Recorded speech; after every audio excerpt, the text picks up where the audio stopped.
Hey everybody, it's Mr. Hasquin, your tolerable social studies teacher. Here we go. I've got another president on the way here, and you can tell this happy-looking fellow is John Quincy Adams. I want to highlight his upbringing, his presidency, his post-presidency, and then his enduring impact that he had, especially on anti-slavery efforts. So, things you should know by being alive, John Quincy Adams. So, he was born in 1767, almost literally into the American Revolution. His dad was John Adams, second president of the United States.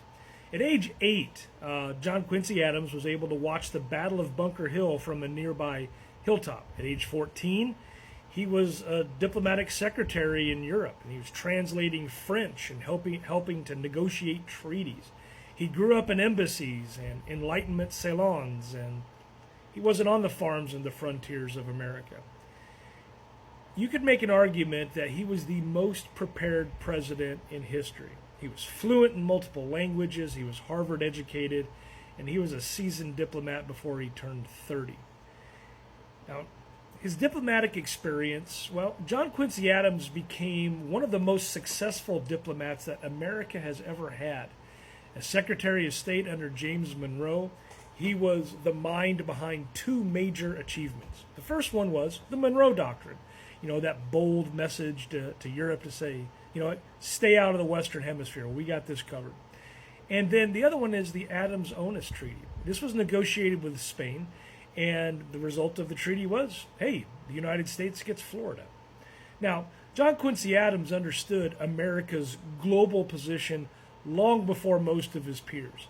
And so he tried to balance idealism with national interest. That's probably the best way to put that. Now, his presidency.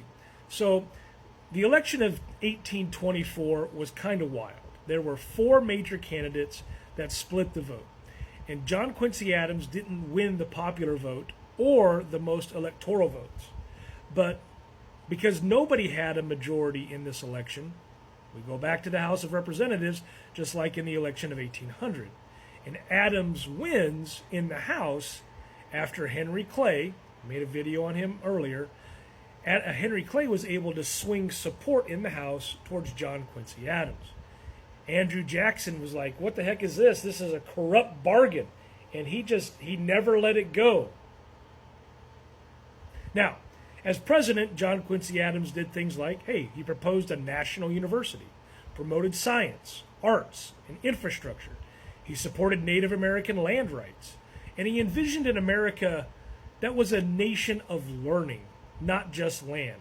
This is a shift from that Jeffersonian democracy, right? But problem is, Congress didn't support John Quincy Adams. His presidency was ambitious, but blocked. It was effectively a one-term failure in the eyes of many people at the time.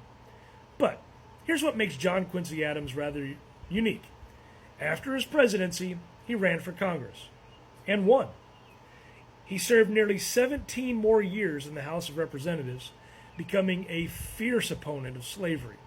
Now, he fought against something called the gag rule, and this was something that banned discussion of slavery in the Congress. He kept petitions alive, he gave passionate speeches, and he stood virtually alone at times. And in 1841, which is about the time of the photograph we see here, he argued before the Supreme Court in the famous Amistad case. This is a case that defended a group of Africans who had mutinied aboard the slave ship Amistad. John Quincy Adams was able to win for those potential slaves, and the men were freed. Now, in his final days and his overall legacy, John Quincy Adams literally died doing his job. He collapsed on the House floor in 1848. He was taken to the Speaker's room, and he passed away 2 days later. His legacy. He was a diplomatic genius. He's one of the earliest anti-slavery voices in Congress. He was a man of principle who fought with intellect over popularity. And he's the only president who arguably did more after the presidency than during it. So John Quincy Adams wasn't just the son of a president. He was a statesman. He was an abolitionist, and he was a relentless defender of conscience.